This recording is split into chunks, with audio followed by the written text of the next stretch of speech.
Hello, ladies and gentlemen, and welcome to School of Science. My name is Luke, and this is not a post-match reaction. That's not an Everton Stadium updates, because only when you see the Everton Stadium updates, the drones flying about. You don't see this. You don't see this lovely mug. I'll tell you that for nothing.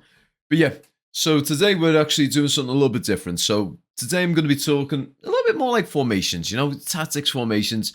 Just giving you guys my opinion on what I think Everton could be doing with the squad that we've got at the moment. Now, take into account that the squad I'm bringing out in these ones is a fully fit squad. So no injuries, anything like that. This is the best case scenario with the team that we've got at this point in time. So yeah, this is something I've decided to try because right now we're in a good position. We're closer to the top end of the table than we are relegation. Let's put it like that. And I figured, you know what? I want to make a few formations that take into account of Moyes' sort of tactics. So when David Moyes plays, what you've got to take into account is he likes to play a direct style of football. It is also a little bit possession and it's tight. So when he's moving up, what you see is the players will go up that pitch. So from point A to point B, and it goes tight. So when they're going centred, they're staying centred. There's very rare occasions where they will push wide, but the main focal points are centrewards. And I've just realised that's actually blocking Goodson Park. So let's bring that down a touch. Why not? Bring it down there like that. There we go.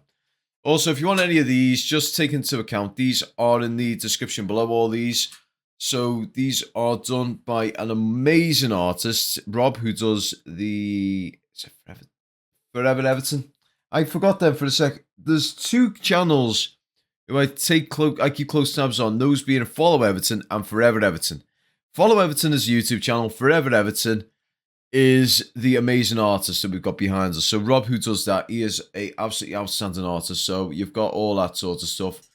You've got his artwork, the likes of Neville Southall. If you ever watch me post-match stuff, it's all up there. So if you want to watch that sort of stuff. But he's also got the discount as well. So if you do Science 20... there's like I said, in the description below, all the information's down there. You get 20% off on anything merchandise-wise in that store. And he has other little deals going on as well. I've seen anywhere up to half price in some situations. So definitely keep a close tab on that. But I digress. I've went off topic far enough. But yeah, like I said, David Moyes' tactics, I've taken them into account when I've come up with these formations. So let's go, shall we? Right. So here's the first one. So this being his typical sort of tactic is being a 4-2-3-1.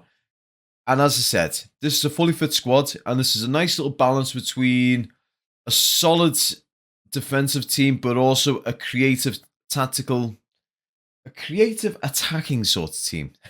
I don't know what is going on with my brain today. But yeah, so it's, like I said, standard sort of 4-2-3-1. We have got a couple of players who are not really in their familiar roles, but that's not something we need to worry about, in all honesty. So let's look at it like this. So you got O'Brien. As we know, he's a centre-back. I do take this into account with some of the tactics I go on in the future. However, in this one, it's 90% a Moyes sort of tactic. The only difference being McNeil is taking the place of Abdoulaye Doucouré. So this does mean that the team is ever so slightly less physical. Because as we know, Abdoulaye Doucouré, he likes to get around that pitch and he likes to annoy players. That being the opposition, obviously. And as we know, he's off the ball, great player. On the ball, hit and miss. He is a very stop-start sort of player. Now, this isn't taking away the fact that he scored a nice little goal against Nottingham Forest last week. But in his previous performances in the past, my personal opinion is Dwight McNeil over Abdoulaye Doucouré, particularly in this position. You could also argue a case for Illiman and Dye going into the middle and having McNeil on the left. However, in all honesty, I think I've seen better out of Dwight McNeil on that centre point. And Illiman and Dye, he loves operating off that left-hand side. However, Alcaraz, he's not really one on the right. I have put him on there just for the fact that I like that idea of creativity. So I would be saying to the likes of Ndiaye and Alcaraz is, get up and down the pitch. You're going to operate centrewards. Because this is also another thing. When it comes to David Moyes, he likes to operate with false wingers. So these guys, they are, on paper, they're operating as left and right wingers. However, they're more like left and right number 10s. So what will happen is when we're pushing up, so let's say for argument's sake, it's Jake O'Brien.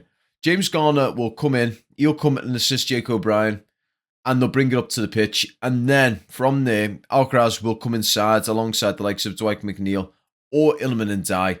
And it shuts the shop up. It shuts shop up in the attacking sort of sense and makes it a lot more compact. It's a great way to sort of do things when you want to try and overwhelm a particular part of the pitch. I don't know. As I said, this is taking into account everyone fit, healthy and well. So Calvert-Lewin is back into the squad in that sort of regard. If it wasn't Calvert-Lewin, it would be Beto or Chimiti. I wouldn't be doing Brozier as the focal point up top, just for the fact he isn't a target man. He's not your end product. He's the sort of person you have when you've got two strikers, or if you are trying to, get other players on the ball. Because Brozier, when I've seen him in previous games, he comes back and then he pushes on. If anyone remembers what Harry Kane was like, that's the best example of it. He does what Harry Kane does, but he doesn't score. He likes to sort of provide for other players. He's very selfless in that sort of regard. So yeah. So that's taking all that into account. So that's your 4-2-3-1-A. So now I need to put my glasses on for this because it's very small text down here. Don't grow old. Seriously. So this is an alternative sort of one. So I know some people are going to have something to say about this one. So what we've got here, we've actually changed it up a little bit. So James Garner's gone out of the squad.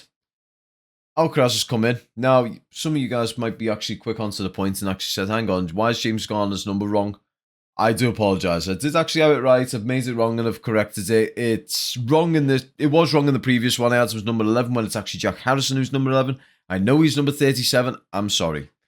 But yeah. So Alcaraz has fallen back and he's operating as number 8. As we know, just again, he's number 6. This is great for cutout play and building up. We know that Alcaraz likes to push up. He likes to push up. He likes to create chances. So him and Ndai, I'm not sure how they will work. I've not seen them operating in the same sort of squad, in the same sort of 11. But I do think him and Ndai might have a nice little decent dynamic. So in the alternate sort of formation, you have Brozier operating off the left. He will be the wide man coming in. So with this may create a bit of an asymmetrical sort of team, if you get where I'm coming from. It's very right heavy in regards to defense, but very thin on the left when it comes to defense. So it could be something that could be exploited by opposition. However, when it's coming up the field, you've just all of a sudden gained a lot of creativity and attack prowess. That being Ndai, who likes to operate off the left but comes in. In this situation, he's got Brozier to his left, so he could push with him. Brozier then would intercept into the middle, providing for Calvert-Lewin. Harrison doing his thing on the right. He has actually improved over the course of the past few games. He has been getting a little bit better and more comfortable on the right. But as we know, he likes to operate off the left. So in some situations, you could alternate between the two. Again, Mikolenko, solid left back sort of player. He's great staying back. He's not someone who likes to go up. Well, when it comes to going up, he's not as good as some other left backs I know. He's not a left wing back, let's put it like that. He's your old traditional left back. Jake O'Brien again. He'd rather be a centre back rather than a right back. But I think until either Tarkowski gets injured or Brantway gets injured, I don't see him getting into that sort of area unless we do what we're going to be doing in the near future. But I digress. So yeah. So you got Alcaraz operating as number 8. You got Ilman and Dye operating as number 10. Harrison, pardon me, being the right winger. And Brozier operating as a left winger with a heavy emphasis on attack. And Calvert-Lewin doing Calvert-Lewin things. So yeah. So now we're going to try and change things up a little bit. So we're going to be, instead of us doing a 4-2-3-1, we're going to be trying out a 3-4-2-1. So looking at this, it's a bit of a weird one. So in this situation, Jake O'Brien does get his wish. He is a centre-back. He's a right centre-back with Jared Branthwaite becoming the left centre-back, and Tarkowski. Pardon me, I've got a cough. I do apologise about that. Got something in the very back end of my throat that was annoying me. So yeah. So this is hay fever. Hay fever is doing me in today. But yeah, so Tarkowski being the focal point in the centre in that regard. So he's pretty much, as we know, captain's armband, nice, strong centre-back. Not much really to go on about here. So this, normally when we're doing the 4-2-3-1 sort of formation, this is what happens when you go into an attack mode. So in this situation, you've got your 3 centre-backs, you've got your wing-backs pushing up, those being McNeil and Patterson. I know it's a bit of a weird one seeing McNeil as a wing-back rather than a winger or a number 10. But I do think he has got, I've seen him under Dyche operating as a wing-back, and he's done really well in that sort of situation. Likewise with Patterson. So this one is solely for getting Patterson upfield. I know his number is wrong. He's number 2, not number 3. Forgive me. So yeah. So this one is to try and implement Patterson because he's not an amazing sort of player coming back. He's very brash when it comes to coming back. But as someone going up, he's an option to go up. So this is a very attack-heavy sort of formation. I mean, just again, in all honesty, he can come back and he can slot into a defensive line and become the next defender. So this could go into a back 4 if needs be, and then it becomes a 4-5-1, essentially. But yeah, and again, Ilman Ndiaye and Alcaraz here, they're operating as dual number 10s. So with this is the weird one with Alcaraz, and likewise with Ndiaye. Ndiaye can operate as a second striker, and Alcaraz can operate as a number 8 or a number 10. I do think he has got a bit of a preference towards being a number 8. I've seen him doing well in... Was it Southampton? Yeah. In Southampton, he was operating great as number 8. So I do think he could potentially come back into that number 8 role if needs be, whereas Ndiaye can then go into number 10 to provide for Calvert-Lewin. But in this current situation, you've got 2 players here who've got their they've got zones that they can operate in, and they can do well in them zones. So let's take, for argument's sake, ball's coming out. So Pickford brings it through to Branthwaite. Branthwaite gets it up to McNeil. McNeil then provides it through to Tarkowski. In that situation, Alcaraz will come into the middle and provide for Ndiaye as an outlet. Now, we know Ndiaye likes to beat his man. He likes to do exactly what Alcaraz does. Alcaraz likes to take on a man and beat him. Ndiaye's gone a little bit more down pat, but Alcaraz has still got that tenacity. He likes to... If, let's say for argument's sake, he loses the ball, he will hack down that player to make sure he gets that ball back. Granted, it gives away a foul, but, however, sometimes he doesn't give the foul away. But yes, so you've got the options there. Again, so it's pretty much Pickford's out to Branthwaite, through to McNeil, then McNeil puts it through to Ndiaye. Ndiaye then has 2 options then. He can put it into the middle to Alcaraz, or he can let Calvert-Lewin loose and get him to score. Or, on the other note, you can have it where Pickford brings it out to O'Brien or Tarkowski. It goes into the middle to, say, James Garner or Patterson. Then through to Alcaraz or Ndiaye. And then either one or the other will come in and become the option point. Or you could then put it out to Dwight McNeil, who can bring it wide into Calvert-Lewin. Where then Ndiaye and Alcaraz can actually flood the box. So then you've got 3 attacking players into that box for a very decent option where you can overwhelm the defence of your opposition for a very good opportunity for a goal. Because we know Ndiaye knows where the net is, Alcaraz knows where the net is, Calvert-Lewin knows where the net is, McNeil knows where the net is. A lot of the players on this pitch that we've got right now know where the net is. The only exemption to that at this point in the season is Idrissa Gueye. No, wait, has he scored this season? I think he's actually scored this season. James Garner's probably the only one. He's the only one who hasn't scored, and it's weird because he's the number 8. The number 6 would be the more likely option to say that he hasn't scored, but he's actually got a goal, I think. I think he got a scuffed goal, if I'm not mistaken. I'm trying to reel back in my head who scored, because I know for a fact the majority of people on this pitch right now have scored, the only one being Pickford, who's actually got an assist of all things. So yeah, so Branthwaite scored. Tarkowski scored. O'Brien's got 2. Idrissa Gueye's got 1. Dwight McNeil's got 3. Patterson's got none. Garner's got none. Alcaraz has got 1. Ilman Ndiaye's got 7. And Dwight... I was going to say Dwight McNeil then. Dominic Calvert-Lewin's got 3. That was off the top of my head, by the way. So if I'm wrong, I'm wrong. I'm sorry. So yeah, right. So that's that formation, but we have also got alternatives for this one. So the alternative being this. So we bring Alcaraz into the number 8 role. Brozier then becomes another option. So he becomes that wide man who also becomes the second striker in a way. So in a sense, this isn't really a 3-4-2-1. It then becomes a 3-4-1-2 in a sense. However, the way it's lined up, it looks like a 3-4-2-1. And to be honest, it works either way. As I said, Brozier, he's not really your lone man striker. He's not your target man. He's not your end product. He's the player who likes to try and provide for the striker. So he's essentially a secondary number 10, or what you would probably call it a false 9. He's a second striker / number 10. That's how he likes to play that game. So in this sort of situation as well, Harrison has become the left winger. So we've taken out Dwight McNeil and we've taken out Alcaraz for the sole purpose of, let's say for argument's sake, Brozier gets injured. Alcaraz comes in for that. Actually, no, sorry. I'm lying there. James Garner has gone out and so has Dwight McNeil. So let's say for argument's sake, Brozier gets injured. Alcaraz will then push up the field and James Garner comes in and fills in the number 8 role. Let's say, for argument's sake, Nathan Patterson isn't cutting the mustard. Again, James Garner can fall into there, or Ashley Young can work for that one. There's many ones. You could even go Roman Dixon in that sort of situation. Roman Dixon is a young, hungry, fast sort of player, so he can fill in for that sort of role. Let's say Harrison isn't having a good game. He comes out, McNeil comes in. You've then got your set-piece expert back into it. We do need another set-piece expert, in my personal opinion.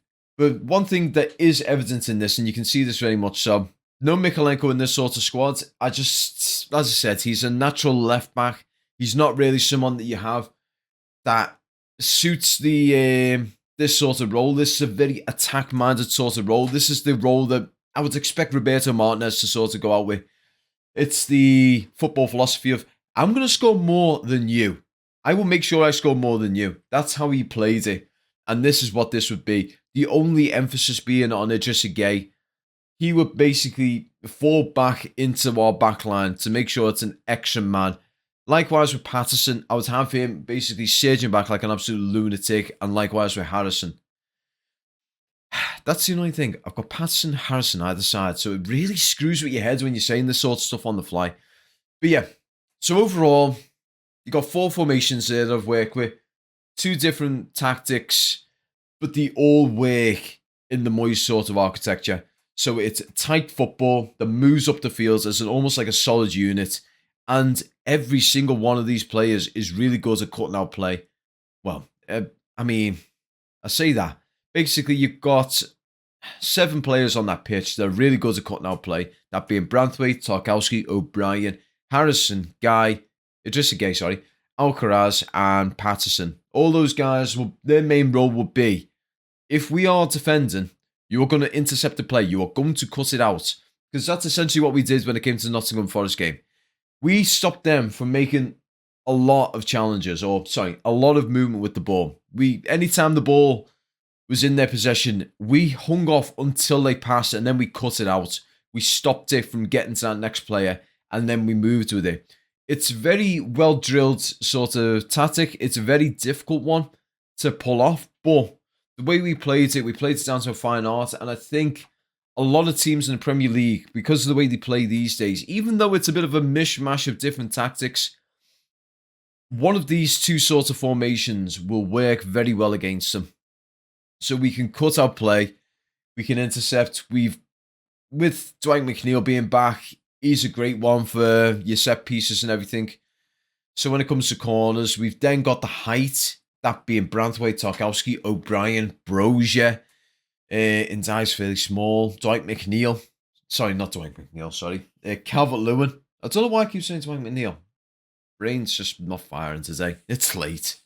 So yeah, we've got a lot of players that we can work with when it comes to height. So Dwight's got an absolute feel. It's become Christmas for him. He's got so many high heads that he can aim for. And if he's not got the confidence in doing that, if he wants to play short, I hate short corners myself. I feel like it's a wasted effort. I would rather them, instead of doing that, aiming for the outsides of the penalty area, going for that D at the edge of the box for the likes of, say, Ndai or Alcaraz to get on the end of and have a long shot with it. There's many ways we can go about it, and I've just explained many different ways that I would go about it myself if I was the manager. In Moyes' shoes, I think these are options that are really going to be very beneficial for the club. I understand that right now there are some players in here that are injured, that being Calvert-Lewin being the main one. Patterson's a bit on the fringe. Harrison, he has hot and cold moments. There's plenty of ways we can work around all this. We've not got a very deep squad at the moment, but come next season, because I will do this next season as well. Come the 1st of September next season, well, 1st of September, I don't have to say next season. So when the transfer market closes and we know who we've got, I can do this again. So we know who we've kept, who we've got rid of, and we can do all this all over again. So we could have, say, Liam Delap, for argument's sake. So he'd be the focal point. Let's say we don't decide to keep Brozier. So Alcaraz would then be the focal point at the top there, and James Garner comes back into the squad as the number 8 option. There's many ways we can go about it. So yeah, I would like to thank you all. Well, before I do that, I'm going to go back to main camera because it is very rude doing that while you've got something else on the screen. So yeah, I'd like to thank you all very much for watching this video. If you liked it, you know what to do. Like, share, subscribe. Offer your opinions to the channel. If you want to suggest something to the channel, let's say one of my tactics you liked or you want to do a little tinker around with, put it in the comments below. I do always appreciate that sort of stuff. I mean, like with the previous video, with the Brammy Moore video, I did say to you guys, I wasn't sure what those little holes were on the pitch. If someone could suggest what they are to me, I heard over the grapevine that it could potentially be the likes of, what did he say, sorry?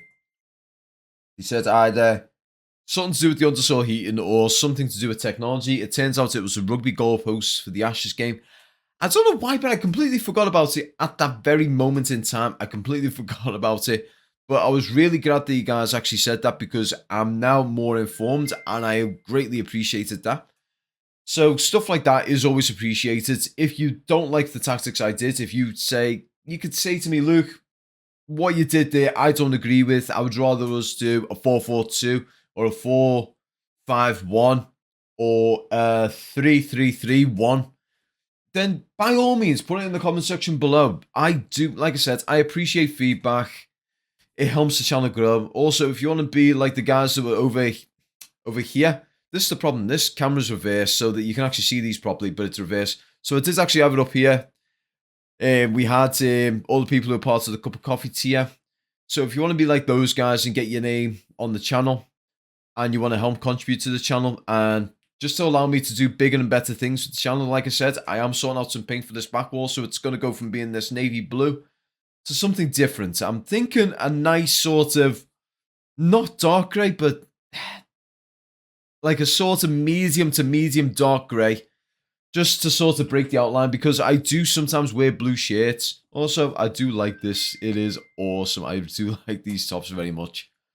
But yeah, so in that regard, if you want to help the channel, it does help me significantly when I can actually get new stuff into the channel. Start to upgrade its hardware, upgrade the software. You know, different bits here and there. It does help massively. So yeah, I have said that long enough. In any case, I would like to thank you all so much for watching. I hope you guys have a great weekend. Hopefully, we go into this game this weekend and absolutely smash Man City. That would make my Easter complete. I know Man City are a bit to and fro at the moment. I'm hoping it's the Man City that shows up against Man United, because I do think the way we played against Forest, if the Everton team that comes up against Forest went up against the Man City team that plays against Man United, I do genuinely think we would absolutely steamroll them. But yeah, I don't want to jinx it. But I'm really happy with the Everton team at the moment. We're doing so well. Everyone is putting the shift in. I could not be happier. So yeah, I hope you guys enjoyed the rest of your week. Enjoy your Good Friday. Up the fucking toffees. And peace.